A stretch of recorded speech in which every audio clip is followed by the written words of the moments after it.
Bueno, saludo a Lisa Sánchez, ella es directora de México Unido contra la Delincuencia y sin lugar a dudas una de las grandes expertas en este tema de la militarización.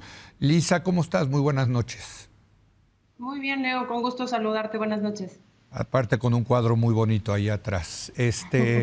Lisa, me decías cuando te llamé a invitarte que ustedes allá en México Unido contra la Delincuencia ya hicieron el examen del estudio de lo que está proponiendo el presidente y va mucho más allá de pasar la Guardia Nacional a la Sedena, es incluso profundizar más la militarización. A ver, cuéntanos.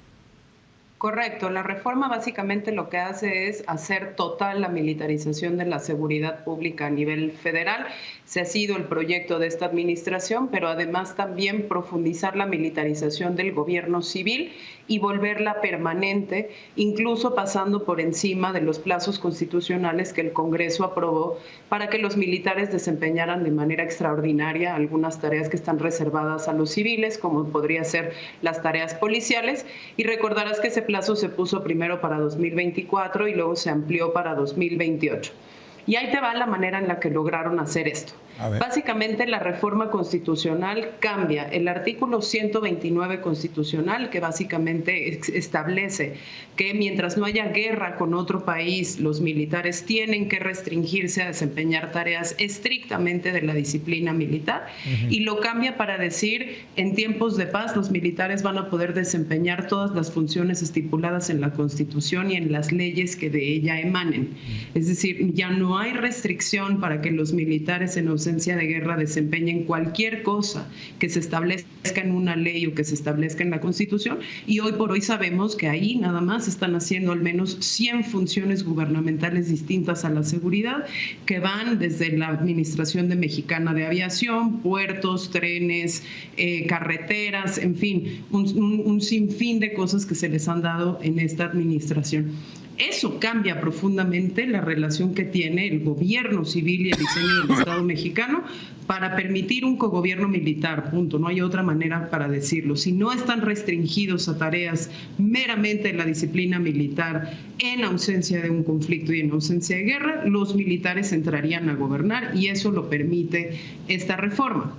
La segunda cosa que cambia esta reforma, y por lo que decimos que la vuelve permanente, el tema de militarización, es que le da una atribución más al presidente en la fracción séptima 39 constitucional, y le pone: el presidente podrá en todo momento hacer uso de la Fuerza Armada Permanente para tareas de seguridad pública. Hoy por hoy, ese artículo constitucional dice que el presidente solo puede usar a las Fuerzas Armadas en caso de seguridad nacional o de afectaciones graves a la seguridad interior, un término que hemos estado discutiendo, y tú lo sabes, a nivel legislativo por lo menos 10 años. Decir que el presidente puede hacer uso de la Fuerza Armada Permanente, a donde además ya entraría la Guardia Nacional, con la Armada, con la Fuerza Aérea y con el Ejército Mexicano, para tareas de seguridad pública, pues en automático lo vuelve una facultad permanente, y en automático le entrega la seguridad pública a los militares, porque hoy por hoy quien hace seguridad pública en teoría es la Guardia Nacional, que se volvería militar, y ya no aplicaría el famoso plazo de que los marinos y el ejército y la Fuerza Aérea se salieran en el 2028, porque es una facultad permanente del propio presidente para llamarlos cuando quiera, y encima en ausencia de absolutamente todo límite, porque esta reforma constitucional no trae más que la facultad al legislativo de legislar, pero no la obligación al legislativo de legislar los límites a la participación militar, y mucho menos observan los criterios que sí quedaron en el régimen transitorio en la reforma de 2019, cuando se dijo que van a poder usar a los militares hasta 2028, pero usando los criterios interamericanos de excepcionalidad, regulación, subordinación, fiscalización y control. Acá esos criterios se quita la temporalidad, el presidente se queda siempre con esa facultad, y estamos hablando de un presidente que va a poder controlar en 2024 una Fuerza Armada superior a los 400,000 efectivos, con el problema añadido de que van a poder desempeñar todas las funciones que quieran y, por supuesto, para cada una de estas funciones se han hecho de los presupuestos, de forma que si esta reforma constitucional avanza y la Guardia Nacional entra al ámbito de la Sedena se queda con todos los activos y el presupuesto de la Guardia Nacional y se vuelve la tercera dependencia con más presupuesto administrable en la Administración Pública Federal, solo después de la SEP y la Secretaría del Bienestar. Lisa, no recuerdo cuál es el artículo constitucional que dice que la seguridad pública es civil, es una labor civil. Y se ha usado mucho ese artículo. Constitucional. ¿Perdón? Discúlpame. El 21 constitucional. Exactamente. Y se ha utilizado precisamente ese artículo para para que la Suprema Corte eche para atrás los intentos de enviar a la Sedena a la Guardia Nacional o de militarizar permanentemente la seguridad pública. ¿Cómo queda con esta reforma? ¿Se cambia ese artículo? ¿No se toca? No sé si tuvieron oportunidad de revisarlo. Lo revisamos, no se modificó, el 21 constitucional no se modifica y por lo tanto sigue diciendo que la seguridad pública es asunto de corporaciones civiles, sí. Y en parte de las reformas que hace al momento de incorporar a la Guardia Nacional a la Fuerza Armada Permanente, dice por ahí que la Guardia Nacional tendrá que coadyuvar al Ministerio Público o bajo la conducción del Ministerio Público en labores de investigación del delito. Sin embargo, aunque esto haya quedado intacto, en los hechos la militarización no cambia, aunque el texto constitucional del 21 se mantenga, y tampoco la naturaleza de la Guardia Nacional, permitiéndola nunca que vaya a ser civil, porque te voy a poner un ejemplo. Ajá. Modifican también el 13 constitucional y entonces dicen la Guardia Nacional se vuelve Fuerza Armada Permanente, tendrá una disciplina militar y por lo tanto, como corporación armada, serán tribunales militares los encargados de vigilar y fiscalizar la disciplina de la Guardia Nacional. Entonces, encima de que hay una militarización total de la seguridad pública federal, porque convierte la única institución de diseño policial y civil que tenemos a nivel federal en una cuarta columna armada de las Fuerzas Armadas, le da un régimen disciplinario militar, extiende el fuero militar para que sean los tribunales militares quienes observen y vigilen la disciplina de esa institución, que sí va a estar haciendo prevención, investigación y persecución del delito que presuntamente cometen los civiles y por lo tanto debería estar sujeta a tribunales civiles. Hay ahí una excepción que dice esto no aplicará cuando estén involucrados civiles, pero evidentemente pues hacer que haya tribunales militares revisando la disciplina de la Guardia Nacional en automático pues apunta hacia donde está, por ejemplo, el caso Ayotzinapa.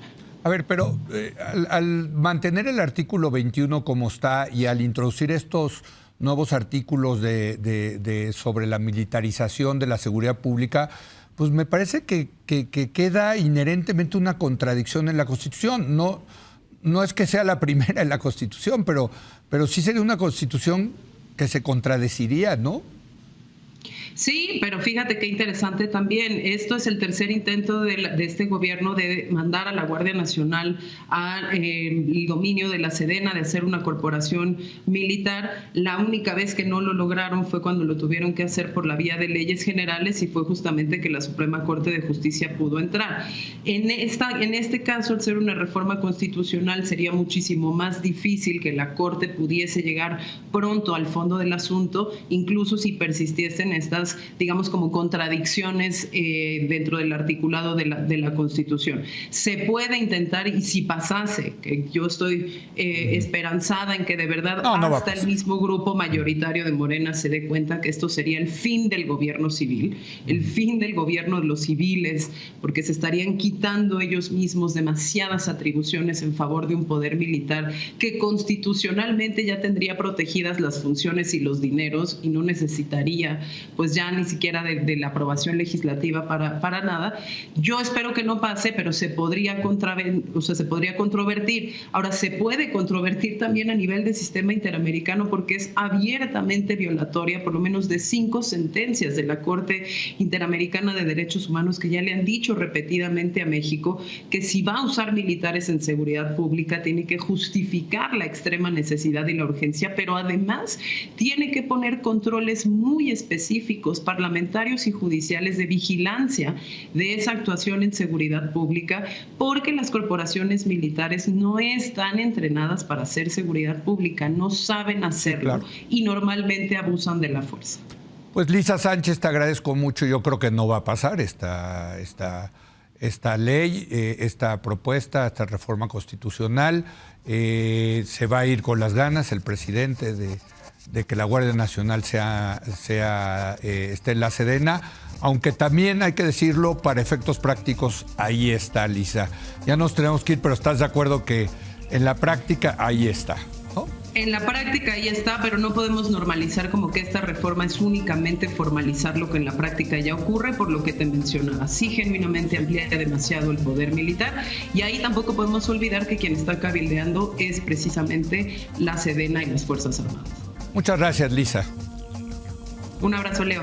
Gracias a Lisa Sánchez.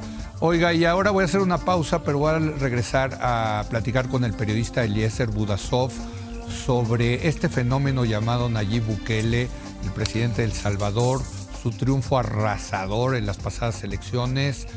Vale la pena entender qué está pasando en el país centroamericano. Regresamos.